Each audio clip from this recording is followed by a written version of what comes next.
विद्यार्थी भाइ बहिनीहरु, आज हामी कक्षा 12 को एकाउन्ट चैप्टर नम्बर 11 को पढ्छौं है। 11 भन्ने चैप्टर को पढ्छौं र यो चैप्टरबाट हाम्रो न्यूमेरिकल क्वेशन 3 मार्क्स को आउँछ। एउटा सानो क्वेशन हामीलाई 3 नम्बर को दिन्छ है। त्यसकारण यो चैप्टर आज हामीले बुझ्छौं, हामीले कसरी यसमा के आउँछ, कसरी के हुन्छ, कुन फार्मुला अनुसार हामीले के क्याल्कुलेट गर्नुपर्छ भन्ने कुरा हामीले यसमा आज सिक्छौं। यो चैप्टर हाम्रो accounting for material and material control भनेको छ है। एकाउन्टिङ फर मेटेरियल भनेको छ। एकाउन्टिङ फर मेटेरियल भनेको यो मेटेरियलको एकाउन्टिङ गर्ने है। जस्तो हामीले कुनै वस्तु प्रोडक्सन गर्छौं अथवा कुनै सामानको हामीले व्यापार गर्छौं भने विभिन्न मेटेरियलहरु हामीले खरिद गर्नुपर्ने हुन्छ, मेटेरियलहरु सम्बन्धित ठाउँमा पठाउनु पर्ने हुन्छ। त्यसकारण त्यो मेटेरियलको व्यवस्थापन हामीले गर्नको लागि, मेटेरियल म्यानेजमेन्ट गर्नको लागि हामीले एउटा स्टोर राख्नुपर्ने हुन्छ अनि त्यो स्टोरमा एउटा स्टोर किपर पनि राख्नुपर्ने हुन्छ। त्यसकारण मेटेरियलहरु कति आएका छन्, कति मेटेरियल गएका छन्, कति हाम्रो ब्यालेन्स मेटेरियल बचेका छन्, हाम्रो इन्डिङमा कति बचेका छन्, यस्ता मेटेरियलसँग सम्बन्धित रेकर्डहरु राख्नको लागि हामीले जुन लेखाजोखा राख्ने काम गर्छौं त्यस्तो लेखाजोखालाई नै हामी के भन्छौं त एकाउन्टिङ फर मेटेरियल भनेर भन्छौं है। अथवा मेटेरियलको बारेमा हामीले जुन एकाउन्टिङ गर्ने काम गर्छौं त्यसलाई नै हामी एकाउन्टिङ फर मेटेरियल भन्छौं। बुझ्नु भयो नि? त्यस्तै गरेर यसमा के अरु थपेको छ, एन्ड मेटेरियल कन्ट्रोल भनेको छ। मेटेरियल कन्ट्रोल भन्नुको मतलब हामीले यदि मेटेरियल अनावश्यक रूपमा मगाइरहेका छौं त्यस अवस्थामा, अथवा मेटेरियलमा हाम्रो अनावश्यक खर्च भइरहेको छ, मेटेरियलमा हाम्रो विकृति भइरहेको छ, जुन जति हामीले मेटेरियल किन्नु पर्ने हो, जति पठाउनु पर्ने हो, अथवा जुन हाम्रो मेटेरियलसँग सम्बन्धित सिस्टम छ त्यो सिस्टम राम्रो छैन भने त्यसमा हामीले जुन कन्ट्रोलिङ गर्ने काम गर्छौं त्यसलाई नै हामी मेटेरियल कन्ट्रोल भनेर भन्छौं। मेटेरियल कम मगाउने अथवा बढी मगाउने केमा हामीले कन्ट्रोल गर्नुपर्छ, साथसाथै हाम्रो रेटहरुमा कस्तो कन्ट्रोलिङ गर्न पर्छ, मेटेरियलमा हाम्रो जुन खर्च भएको छ अलि बढाइदिनु पर्छ कि कम गर्न पर्छ, यस्ता कुराहरु मेटेरियल कन्ट्रोलसँग पर्छन् है। अब यसमा पनि के हुन्छ भन्दाखेरि यो मेटेरियल को लेखाजोखा राख्नको लागि मेटेरियल एकाउन्टिङ सँग सम्बन्धित विभिन्न मेथडहरु हुन्छ। मेटेरियल एकाउन्टिङ सँग सम्बन्धित यहाँ मेथड दिएको छ है। मेथड अफ इन्भेन्ट्री भ्यालुएसन भनेको छ। हामीले इन्भेन्ट्रीको जुन भ्यालुएसन गर्ने काम गर्छौं, आफ्नो स्टोरमा रहेका इन्भेन्ट्रीहरु, खरिद गरेका इन्भेन्ट्रीहरु, हामीले पठाएका इन्भेन्ट्रीहरुको जुन हामी भ्यालुएसन गर्छौं त्यसको के मेथड छ आज हामी यहाँ पढौं है। यसको मेथड भन्नु पर्दाखेरि यसमा के छ भन्दाखेरि सिस्टम्स अफ मेटेरियल भ्यालुएसन भनेको छ है। यहाँ मेटेरियलको भ्यालुएसन गर्ने सिस्टमहरु दिएको छ। मेटेरियलको भ्यालुएसन गर्ने सिस्टम कतिवटा छ भन्दाखेरि दुईवटा सिस्टम छ। एउटा पेरियोडिक सिस्टम छ, अर्को पर्पेचुअल सिस्टम छ। पेरियोडिक सिस्टम भनेको के हो भन्दाखेरि यदि हामीले मेटेरियलको भ्यालुएसन गर्ने बेलामा कुनै खास टाइम पिरियड भित्र अथवा फिस्कल इयरको लास्टमा अथवा एक वर्षको लास्टमा कुनै खास टाइम पिरियडको लास्टमा हामीले मेटेरियलहरुको भ्यालुएसन गर्छौं भने यस्तो सिस्टमलाई हामीले पेरियोडिक सिस्टम भनेर भन्छौं है। कुनै खास टाइम पिरियडमा मात्रै मेटेरियलको हामीले भ्यालुएसन गर्ने काम गर्छौं र यसमा के हुन्छ प्रायसो आर्थिक वर्षको अन्त्यमा अथवा एक वर्षको अन्त्यमा अथवा कुनै खास टाइम पिरियडको अन्त्यमा हामीले मेटेरियलहरुको भ्यालुएसन गर्ने काम गर्छौं। यसलाई हामीले कुन सिस्टम भन्छौं त पेरियोडिक सिस्टम भनेर भन्छौं है। त्यस्तै गरेर पर्पेचुअल सिस्टम छ। यो पर्पेचुअल सिस्टम भनेको नियमित सिस्टम हो। त्यस्तो सिस्टम हो जसमा हामीले मेटेरियल किन्ने बेलामा, मेटेरियल इस्यु गर्ने बेलामा तुरन्तै हाम्रो के हुन्छ त भ्यालु अपडेट हुन्छ है, अथवा तुरन्तै भ्यालुएसन हुन्छ।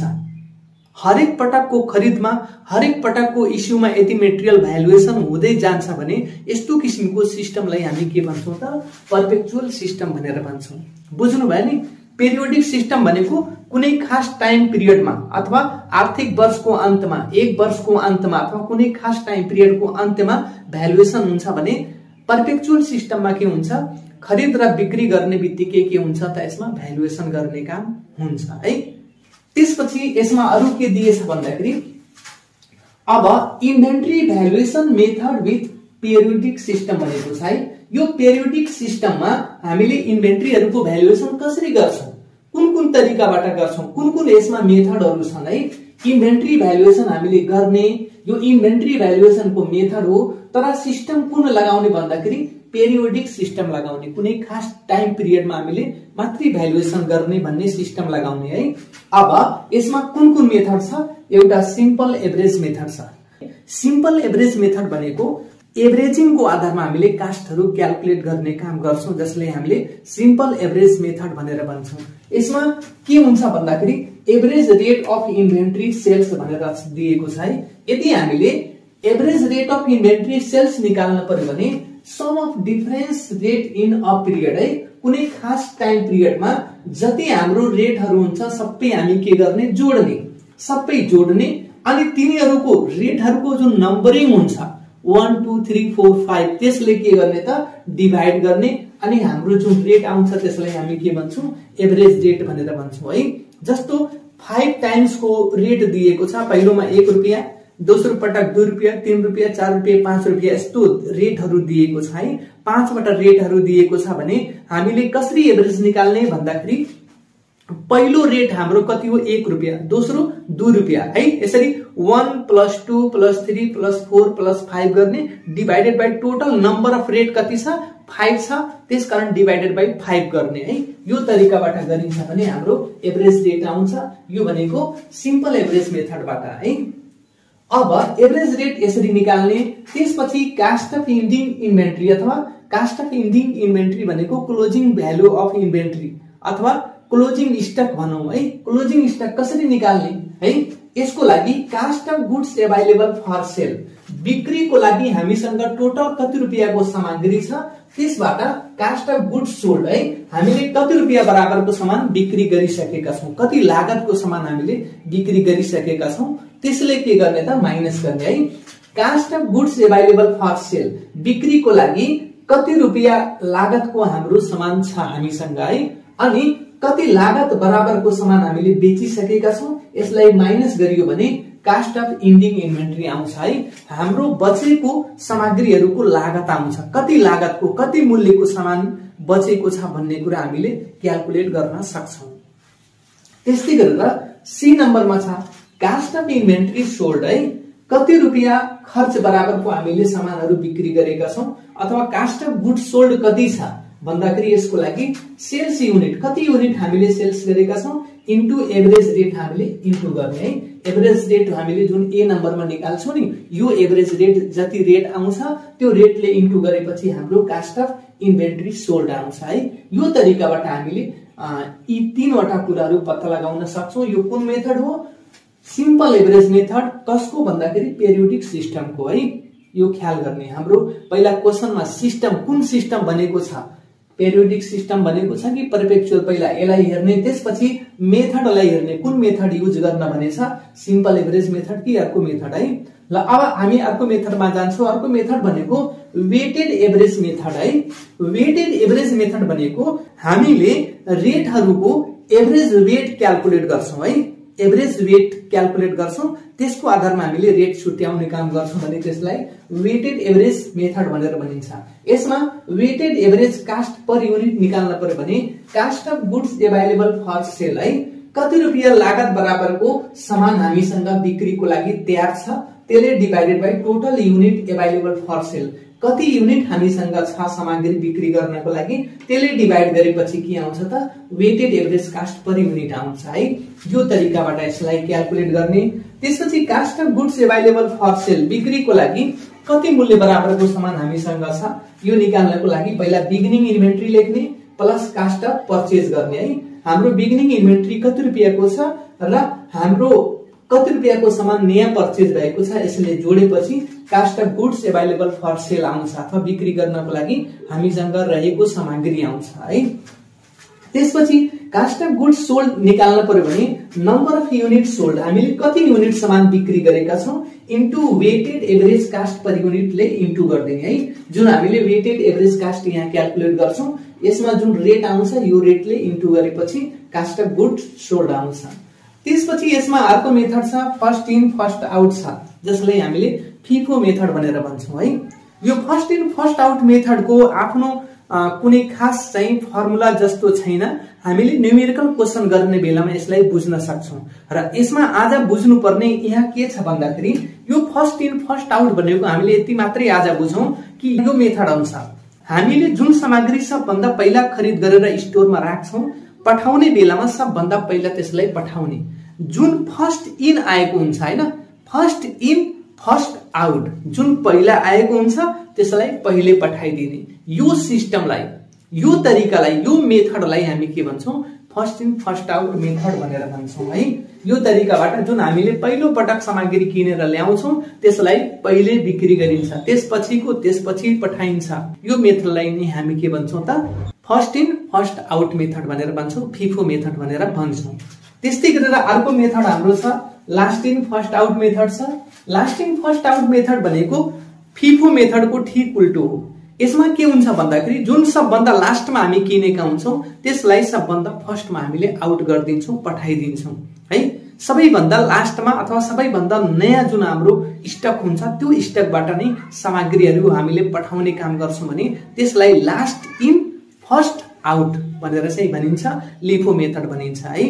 अब हामीले पर्पेक्चुअल सिस्टमबाट कसरी हामीले चाहिँ इन्भेन्ट्रीहरूको भ्यालुएसन गर्ने भन्ने कुराको बारेमा सिक्छौं अनि त्यसको फर्मुलाहरू लेख्छौं है। विद्यार्थी भाइ बहिनीहरू, अब हामीले पर्पेक्चुअल सिस्टमबाट इन्भेन्ट्रीको भ्यालुएसन कसरी गर्छौं भन्ने कुरा यहाँ सिक्छौं है। यहाँ रेट अफ इन्भेन्ट्री कसरी क्याल्कुलेट गर्ने, कसरी cost of closing stock calculate गर्ने भन्ने कुरा यो फर्मुला यसको बुझ्छौं। यसमा के भनेछ भन्दाखेरि inventory valuation method with perpetual system है। अब इन्भेन्ट्रीको भ्यालुएसन गर्ने मेथडहरू कुन कुन छन् यो पर्पेक्चुअल सिस्टममा भन्दाखेरि पहिला सिम्पल एभरेज मेथड छ। यहाँ पनि के छ, सबभन्दा पहिला सिम्पल एभरेज मेथड छ। सिम्पल एभरेज मेथड अनुसार रेट अफ इन्भेन्ट्री सोल्ड भन्ने कुरा निकाल्न पर्यो भने है के हुन्छ भन्दाखेरि total of all rates of inventory on hand है। हामीसँग जति इन्भेन्ट्री छ सबैको रेटहरूको टोटल गर्ने है।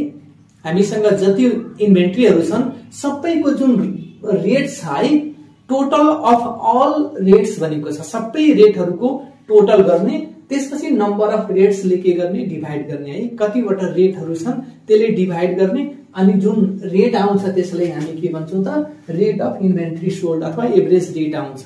बुझ्नुभयो नि, त्यसरी हामीले चाहिँ रेट निकाल्ने यसमा। त्यस्तै रेट अफ इन्भेन्ट्री ब्यालेन्स भन्ने कुरा निकाल्न पर्यो भने है, रेट अफ इन्भेन्ट्री ब्यालेन्स, हाम्रो जुन इन्भेन्ट्री ब्यालेन्स बचेको छ त्यसको रेट निकाल्न भनेको छ है। ब्यालेन्स बचेको इन्भेन्ट्रीको रेट निकाल्न पर्यो भने total cost divided by inventory on hand भनेर लेख्ने। टोटल कास्ट कति छ divided by inventory on hand गर्ने अनि के आउँछ त, रेट अफ इन्भेन्ट्री ब्यालेन्स आउँछ है। त्यस्तै गरेर यसमा अर्को पनि मेथड छ जसले हामीले मुभिङ एभरेज मेथड भनेर भन्छौं है। मुभिङ एभरेज मेथड अनुसार हामीले एउटा मुभिङ एभरेज रेट क्याल्कुलेट गर्नुपर्छ है। Moving average cost per unit equal to cost of goods available for sale. बिक्री गर्नको लागि कति लागत बराबरको सामानहरू हामीसँग छ, टोटल कति कास्टको सामान हामीसँग छ divided by total unit available for sale. बिक्रीको लागि कति युनिट हामीसँग अभाइलेबल छ त्यसले डिवाइड गरेपछि के आउँछ त, कास्ट पर युनिट आउँछ। कुन मेथडबाट, मुभिङ एभरेज मेथडबाट है। अनि यसमा पनि लिफो फिफो मेथड छ। अहिले लिफो फिफोको बारेमा त्यति मात्रै बुझौं। यो फिफो भनेको first in first out, LIFO भनेको लास्ट इन फर्स्ट आउट है। हामीले न्यूमेरिकल क्वेशन गर्ने बेलामा यो कसरी हुन्छ भन्ने कुरा बुझ्न सक्छौं, सजिलो छ है। यसमा बुझाउनु भन्दा त्यहाँ बुझाउँदाखेरि सजिलो हुन्छ, त्यसकारण यसको बारेमा यति मात्रै बुझौं है। अब यसरी यो हाम्रो चाहिँ यो inventory accounting for material and material कन्ट्रोलको बारेमा यति हाम्रो फर्मुलाहरू छन्, यति फर्मुलाहरू हामीले बुझ्नुपर्छ। यसमा हामीले यस्ता कुराहरू पत्ता लगाउनु पर्छ, एभरेज रेट निकाल्न पर्छ, क्लोजिङ स्टकहरू क्याल्कुलेट गर्नुपर्छ, cost of goods available for sale calculate गर्नुपर्छ। यस्ता कुराहरू यसमा हामीले क्याल्कुलेट गर्नुपर्ने हुन्छ र ती सबै कुराहरू क्याल्कुलेट गर्नको लागि यिनै फर्मुलाहरू युज गरेर हामीले क्याल्कुलेट गर्न सक्छौं। हामीले पहिला क्वेशनमा हेर्ने यो पर्पेक्चुअल वाला हो कि पेरियोडिक वाला हो, दुईटा मध्ये पहिला हामीले कन्फर्म गर्ने, कन्फर्म गरिसकेपछि यिनीहरुभित्र पनि जुन मेथडहरु छन् ती मेथडहरुलाई हामीले हेर्ने, मेथड दिएको हुन्छ, यो मेथडबाट गर भनेर दिएको हुन्छ, अनि त्यही मेथडको फर्मुला युज गरेर हामीले सजिलै क्याल्कुलेट गर्न सक्छौं है। ल विद्यार्थी भाइ बहिनीहरु, आजको लागि हाम्रो क्लास यति नै छ। यसलाई पनि ख्याल गर्नु होला। यो छोटो एउटा क्वेशन आउँछ, 3 मार्क्सको आउँछ, त्यसकारण यसलाई पनि नछोड्नु होला है। मजाले पढ्नु होला, राम्रोसँग पढ्नु होला। ल थ्यांक यू फर टुडे।